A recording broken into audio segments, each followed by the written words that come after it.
भरे सदन में अमित शाह ने कांग्रेस की डुबाई नैया। देश विभाजन के मुद्दे पर कांग्रेसियों की गृह मंत्री ने खोली पोल। सदन में जैसे ही बोलने के लिए खड़े हुए अमित शाह, कांप उठा गांधी परिवार। सभापति महोदय, यह सदन जब से बना तब से कई सारे ऐतिहासिक पल इस सदन ने जिए भी हैं और सदन की कार्यवाही के माध्यम से राष्ट्र जीवन की स्मृति में वो समाहित भी हुए हैं।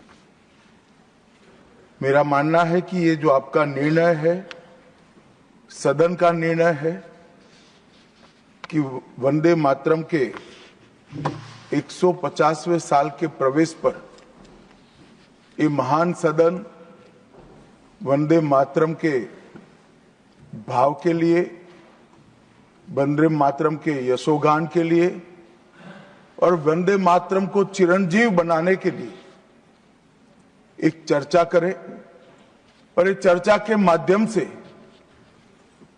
विशेषकर हमारे देश के बच्चे, किशोर, युवा, आने वाली पीढ़ियों तक वंदे मातरम का आजादी के लिए योगदान,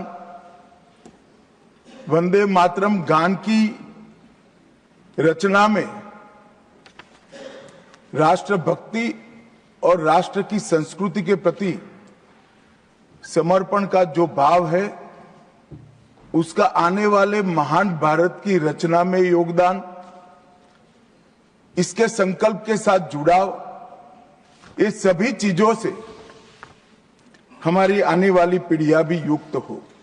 इसलिए मैं आपका और सदन के सभी सदस्यों का हृदय पूर्वक बहुत बहुत अभिनंदन करना चाहता हूं कि आज ये चर्चा यहां पर आकार ले रही है। महोदय, हम सब सौभाग्यशाली हैं कि हम एक ऐतिहासिक पल के साक्षी भी बन रहे हैं और इसमें हिस्सा भी ले रहे हैं। ये महान सदन में जब वंदे मातरम की चर्चा हो रही है, तब कल कुछ सदन सदस्यों ने लोकसभा में प्रश्न उठाया था कि आज वंदे मातरम की चर्चा, वंदे मातरम पर चर्चा की जरूरत क्या है। महोदय, वंदे मातरम पर चर्चा की जरूरत, वंदे मातरम के प्रति समर्पण की जरूरत वंदे मातरम बना तब भी थी, आजादी के आंदोलन के वक्त भी थी, आज भी है और जब 2047 में महान भारत की रचना होगी तब भी रहे। क्योंकि अमर कृति मां भारती के प्रति, भारत माता के प्रति समर्पण, भक्ति और कर्तव्य के भाव जागृत करने वाली कृति है।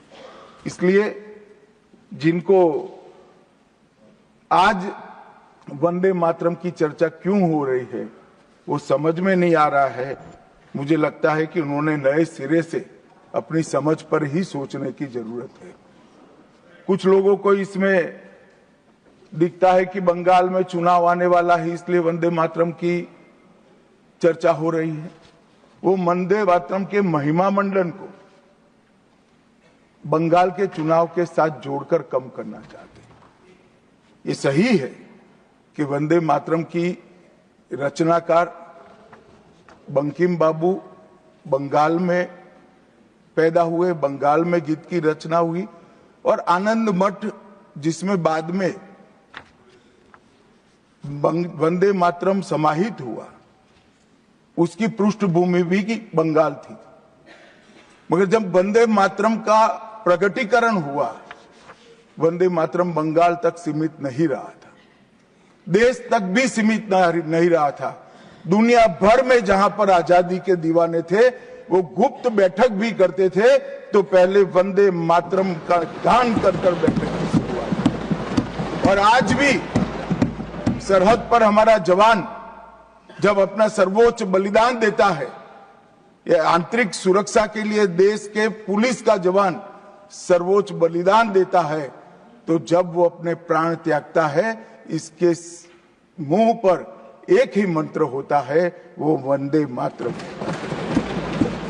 मान्यवर, ये वंदे मातरम का गान, वंदे मातरम का गीत, ये भारत माता को गुलामी की जंजीरों से मुक्त करने का नारा बना था, आजादी के उद्घोष का नारा बन चुका था, आजादी के संग्राम का एक बहुत बड़ा प्रेरणा स्रोत बना था, और शहीदों को अंतिम बलिदान, सर्वोच्च बलिदान देते वक्त अगले जन्म में भी भारत में ही जन्म लेकर फिर से मां भारती के लिए बलिदान करने की प्रेरणा वंदे मातरम से मिली। और ये चिर पुरातन राष्ट्र को अनेक सदियों तक अपनी संस्कृति के रास्ते पर आगे बढ़ाने की प्रेरणा भी कई सारे मनुष्यों को इस वंदे मातरम से मिली। वंदे मातरम की दोनों सदनों में इस चर्चा से, वंदे मातरम के महिमा मंडन से, वंदे मातरम के गौरव गान से हमारे बच्चे, किशोर, युवा और आने वाली कई पीढ़ियां वंदे मातरम के महत्व को भी समझेगी और उसको राष्ट्र के पुनर्निर्माण का एक प्रकार से आधार भी बनाएगी। मान्यवर, बंकिम चंद्र चट्टोपाध्याय जी ने 7 नवंबर 1875 को वंदे मातरम की रचना उनकी सार्वजनिक हुई। यह दिन कार्तिक शुक्ल नवमी का था। अक्षय नवमी या जगदात्री पूजा के रूप में यह दिन मनाया जाता है। और जब रचना की तब शुरू में कुछ लोगों को लगा कि एक उत्कृष्ट साहित्यिक कृति है, परंतु देखते देखते देखते वंदे मातरम का एक गीत देशभक्ति, त्याग और राष्ट्रीय चेतना का प्रतीक बन गया, जिसने हमारे आजादी के आंदोलन का रास्ता प्रशस्त किया। और कब वंदे मातरम की रचना हुई?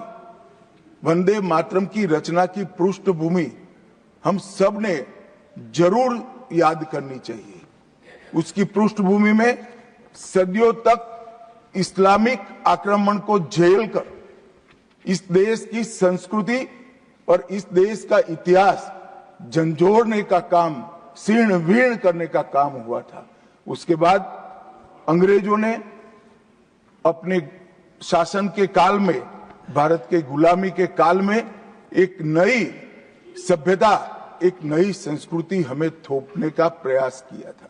और उस वक्त ये वंदे मातरम का रचना बंकिम बाबू ने की, और वो रचना के अंदर बहुत बारीकी से जो हमारी मूल सभ्यता थी, हमारा सांस्कृतिक राष्ट्रवाद था, देश को माता के रूप में कल्पना कर कर, देश की माता के रूप में जो कल्पना की, इसकी आराधना करने की हमारी परंपरा थी, उसको उन्होंने पुनः प्रस्तापित किया था। और इसीलिए ये गीत देखते देखते कोई प्रचार के बगैर, उस वक्त ना सोशल मीडिया था, ना प्रचार के कोई साधन थे, उल्टा जो सरकार थी वो तो उसको रोकना चाहती थी, प्रतिबंध लगाती थी। वंदे मातरम बोलने वालों पर कोड़े बरसाए जाते थे, जेल में डाल दिए जाते थे। फिर भी वो सारे प्रतिबंधों को पार कर कर हर एक व्यक्ति के मन को भी छुआ, आत्मा को भी छुआ, और अनेक प्रताड़नाएं झेलते हुए भी वंदे मातरम कश्मीर से कन्याकुमारी तक फैल गया। मान्यवर, ये एक प्रकार से भारत के संस्कृति के प्रति श्रद्धा रखने वाले सभी लोगों को पुनः जागरण का मंत्र बन गया। गुलामी के कालखंड में कई मंदिर, विश्वविद्यालय, कला केंद्र, हमारी कृषि व्यवस्था है, हमारी शिक्षा व्यवस्था, कई सारी लाइब्रेरी अस्त व्यस्त हो गई, तोड़ दी गई, शीर्ण वीर्ण कर दी गई। मगर हमारी संस्कृति उसके भाव को हमारे जनमानस से कोई नहीं मिला, मगर एक जरूरत थी वो भाव को जागरूक करने की और वो भाव को पुनः संगठित करने की। उसी वक्त बंकिम बाबू ने वंदे मातरम की रचना की और देखते देखते वंदे मातरम का नारा अक्रॉस द कंट्री पूरे देश में ट्रैवल कर गया मान्यवर, और अंडमान निकोबार की जेलों तक पहुंच गया। उसको ना अंग्रेज रोक सके, ना अंग्रेजों की सभ्यता को स्वीकारने वाले लोग रोक सके। मान्यवर, वंदे मातरम ने एक ऐसे राष्ट्र को जागरूक किया जो अपनी दिव्य शक्ति को भुला चुका था। राष्ट्र की आत्मा को जागरूक करने का काम वंदे मातरम ने किया। यह इसीलिए महर्षि अरविंद ने कहा, वंदे मातरम भारत के पुनर्जन्म का मंत्र है।